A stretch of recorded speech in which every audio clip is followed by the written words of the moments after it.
नमस्कार दोस्तों, मैं मुकेश। दोस्तों, आखिर क्या हुआ था ऑपरेशन सिंदूर की उस खौफनाक रात के अंदर? आसमान में ऐसा कौन सा तांडव मचा था जिसे देख करके अमेरिका और चाइना के जनरल्स के भी पसीने छूट गए? पाकिस्तान और तुर्की का घमंड चकनाचूर करने के लिए भारत ने कैसे बिना एक भी गोली चलाए अपने दुश्मनों को उन्हीं के घर के अंदर घेर दिया है? और रशिया के सबसे जिगरी दोस्तों ने भी पुतिन के बिल्कुल मिलिट्री बेस के बगल में ही अचानक भारत का एयर डिफेंस सिस्टम क्यों तैनात कर दिया है? और आखिर डीआरडीओ की अंडरग्राउंड लैब्स के अंदर अब ऐसा कौन सा हाइपरसोनिक मॉन्स्टर तैयार हो रहा है जिसका सिर्फ ब्लूप्रिंट देख करके ही चाइना के अंदर हड़कंप मच गया है? दोस्तों, आज हम डिफेंस फाइलों में दफन उस मास्टर प्लान का सच डिकोड करने वाले हैं जिसने ग्लोबल आर्म्स मार्केट के अंदर भूचाल मचा दिया है। दुनिया भर के देश जो कल तक अमेरिका के पैट्रियट और थार्ड और रसिया के S-400 सिस्टम्स के गुणगान गाया करते थे, वो आज भारत के डिफेंस सेक्टर के सामने लाइनें लगा करके खड़े हैं। और वजह है भारत का स्वदेशी आकाश एयर डिफेंस सिस्टम। दोस्तों, हाल ही के अंदर ऑपरेशन सिंदूर के दौरान आकाश डिफेंस सिस्टम ने अपनी जो कॉम्बैट वैलिडेशन यानी कि असली युद्ध क्षमता का प्रदर्शन किया है, उसने रातों रात 3 नए देशों को अपना खजाना खोलने के लिए मजबूर कर दिया है। ये कोई मामूली एक्सपोर्ट इंक्वायरी नहीं है, ये एक ऐसा जियोपॉलिटिकल शिफ्ट है जहां भारत अब दुनिया को दिखा रहा है कि वो सिर्फ हथियार खरीदता नहीं है, बल्कि दुनिया के सबसे घातक वेपन बना करके उन्हें ग्लोबल मार्केट के अंदर डोमिनेट भी कर सकता है। अब दोस्तों, इस बात को जरा गहराई से समझिए कि आखिर विदेशी सेनाएं आकाश एयर डिफेंस सिस्टम पर इतनी ज्यादा मेहरबान क्यों हैं, इसके ऊपर टूट क्यों पड़ रही हैं। इंटरनेशनल डिफेंस मार्केट के अंदर सिस्टम्स अक्सर कंपनियों के ब्रोशर और कंट्रोल टेस्ट रिजल्ट्स के दम पर बेचे जाते हैं, लेकिन ऑपरेशन सिंदूर ने पूरी कहानी दोस्तों पलट करके रख दी है। इस ऑपरेशन के अंदर आकाश सिस्टम ने 96% इंडिजिनस कंटेंट के साथ में जिस तरह से MRSAM और S-400 जैसी भारी भरकम रशियन और इजरायली सिस्टम के साथ में अनप्रेसिडेंटेड इंटरऑपरेटिबिलिटी दिखाई है, उसने दुनिया को हैरान करके रख दिया है। जब आसमान में स्वॉर्म ड्रोन्स और एडवांस एरियल थ्रेड्स का सिमुलेशन किया गया तो आकाश ने अचूक सटीकता के साथ में उन्हें नेस्तनाबूद कर दिया। इसी कॉम्बैट प्रूवन परफॉर्मेंस को देख करके ब्राजील, वियतनाम और यूएई जैसे देशों ने अपनी फाइलें दोबारा खोल ली हैं। लेकिन दोस्तों, असली डेथ ट्रैप तो कहीं और बिछाया गया है। दोस्तों, शुरुआत करते हैं आर्मेनिया से। साल 2022 के अंदर आर्मेनिया ने भारत के साथ में $720 मिलियन यानी करीब 6000 करोड़ रुपए की एक ऐतिहासिक डील साइन की थी। इसके अंदर 15 आकाश एयर डिफेंस सिस्टम शामिल थे। नवंबर 2024 के अंदर भारत इलेक्ट्रॉनिक्स लिमिटेड ने इसकी पहली खेप डिलीवर भी कर दी है, जिसके अंदर हर लॉन्चर पर 3 मिसाइलें और एक ताकतवर राजेंद्र फायर कंट्रोल रडार शामिल है। दोस्तों, जुलाई 2025 के अंदर इसकी दूसरी कंसाइनमेंट भी पहुंच चुकी है। अब दोस्तों, आप सोच रहे होंगे कि आर्मेनिया इतना पैसा क्यों खर्च कर रहा है? इसके पीछे छिपा है वो कूटनीतिक चक्रव्यूह जिसने पाकिस्तान की चूल्हे हिला दी है। दोस्तों, आर्मेनिया का सीधा बॉर्डर और विवाद अजरबैजान से है और अजरबैजान को खुला बैकअप मिलता है तुर्की और पाकिस्तान से। दोस्तों, पाकिस्तान ने हमेशा कश्मीर मुद्दे पर तुर्की का साथ लिया है और अजरबैजान के फेवर में खड़ा रहा है। मोदी सरकार ने इस नेक्सस को तोड़ने के लिए आर्मेनिया को मोहरा बनाया। भारत ने आर्मेनिया को सिर्फ आकाश नहीं बल्कि 2023 के अंदर भारत फोर्स की 6 ATAGS हॉवित्जर और खतरनाक पिनाका रॉकेट लॉन्चर्स भी दिए हैं। भारत ने बिना कोई फौज भेजे पाकिस्तान और तुर्की के पाले के अंदर एक ऐसा स्ट्रेटेजिक फोर्ट्रेस खड़ा कर दिया है जिसे भेद पाना अब उनके बस की बात नहीं है। लेकिन दोस्तों, बात यहीं खत्म नहीं होती है। आर्मेनिया अब भारत से प्रलय मिसाइलें और अपने सुखोई 30 फ्लीट का अपग्रेडेशन भी मांग रहा है। और सबसे बड़ी बात, वो आकाश का नया और ज्यादा घातक वेरिएंट आकाश NG भी हासिल करने के लिए बेताब है। अब दोस्तों, सवाल ये है कि डीआरडीओ ने आकाश NG के अंदर वो कौन सा भयंकर चिप और सीकर लगा दिया है कि दुनिया भर की खुफिया एजेंसियां इसे डिकोड करने के लिए तड़प रही हैं। दोस्तों, जवाब छिपा है इसकी किलर इंजीनियरिंग के अंदर। आर्मेनिया को जो आकाश 1S वेरिएंट मिला है, इसके अंदर भारत का अपना स्वदेशी एक्टिव रेडियो फ्रिक्वेंसी सीकर लगा हुआ है। ये मिसाइल 30 किलोमीटर की रेंज और 18 किलोमीटर की ऊंचाई तक दुश्मन के फाइटर जेट्स या क्रूज मिसाइलों को ट्रैक करके तबाह कर सकती है।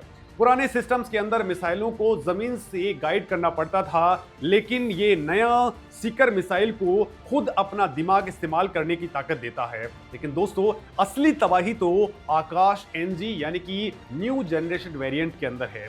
डीआरडीओ ने इसके अंदर पुराने रडार्स को हटा करके अत्याधुनिक एक्टिव इलेक्ट्रॉनिकली स्कैन्ड एरे यानी कि आइजा रडार लगा दिया है। ये मल्टी फंक्शनल रडार एक ही समय के अंदर 100 से ज्यादा टारगेट्स को हवा में ही स्कैन कर सकता है। पुराने भारी रैमजेट इंजन को हटा करके इसके अंदर dual pulse solid rocket motor लगा दी गई है।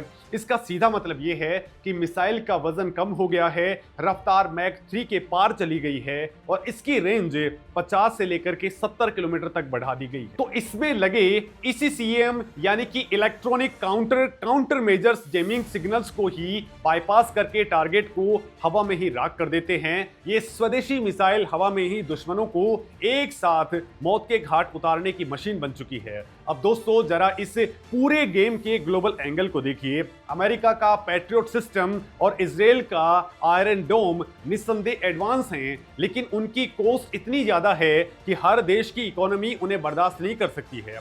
एक पैट्रियट मिसाइल फायर करने का खर्च करोड़ों में आता है। भारत के साइंटिस्ट ने इस पॉइंट के ऊपर दुनिया के डिफेंस मार्केट के अंदर बवंडर ला दिया है।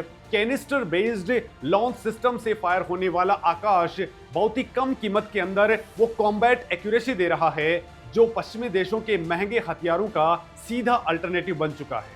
और दोस्तों, इसी अल्टरनेटिव ने रसिया के बैकयार्ड के अंदर भारत की सेंध लगा दी है। ताजिकिस्तान और तुर्कमेनिस्तान जैसे देश जो पूरी तरह से रशियन वेपनरी के ऊपर डिपेंडेंट हुआ करते थे, वो अब भारत की शरण में आ चुके हैं। ताजिकिस्तान में तो रशिया का अपना मिलिट्री बेस भी मौजूद है, फिर भी वो भारत का आकाश एयर डिफेंस सिस्टम तैनात कर रहा है। ऐसा इसलिए हो रहा है क्योंकि यूक्रेन युद्ध के बाद से रशिया के डिफेंस प्रोडक्शन के ऊपर भारी प्रेशर है। वो समय पर स्पेयर पार्ट्स और नए सिस्टम्स डिलीवर नहीं कर पा रहा है। इन सेंट्रल एशियन देशों को एक ऐसा सिस्टम चाहिए था जो उनके पास में पहले से मौजूद रशियन वेपनरी के साथ में आसानी से इंटीग्रेट हो सके।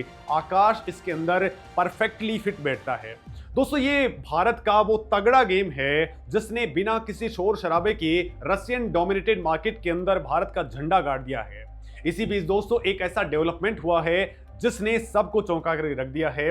रिपोर्ट्स के मुताबिक आर्मेनिया और ताजिकिस्तान के अलावा एक तीसरा गुमनाम देश भी है जो भारत से सस्ते वाले आकाश 1S सिस्टम की भारी डिमांड कर रहा है।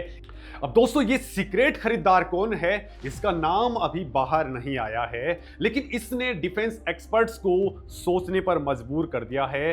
हर देश को ऐसा रडार वाला महंगा आकाश एनजी नहीं चाहिए। बहुत से छोटे देशों की एयरफोर्स के पास में लिमिटेड बजट है। इसके लिए एक कॉम्बैट वैलिडेटेड सीकर से लैस आकाश 1S सिस्टम उनके पुराने डिफेंस इंफ्रास्ट्रक्चर को सीधा 21वीं सदी के अंदर लेकर के चला जाएगा। भारत ने बड़ी ही चालाकी से अपने आप को ऐसी पोजीशन में खड़ा कर लिया है कि वो महंगे और सस्ते दोनों तरह के ग्लोबल बायर्स को एक साथ सर्व कर रहा है। अब दोस्तों, इस पूरे डेवलपमेंट का भारत के आम इंसान से क्या मतलब है? तो दोस्तों, इसे इकोनॉमी के नजरिए से अगर हम देखते हैं, दोस्तों डीआरडीओ के पूर्व चीफ ने साफ कह दिया है कि भारत का डिफेंस एक्सपोर्ट प्रोग्राम बिल्कुल सही ट्रैक पर है। सरकार ने 2028-29 तक भारत के डिफेंस एक्सपोर्ट को 50,000 करोड़ रुपए के पार ले जाने का टारगेट रखा है। जब आर्मेनिया जैसे देश 6,000 करोड़ की डील फाइनल करते हैं तो इसका सीधा फायदा Bharat dynamics limited, Bharat electronics limited, Larsen and Toubro और टाटा एडवांस सिस्टम जैसी कंपनियों को होता है।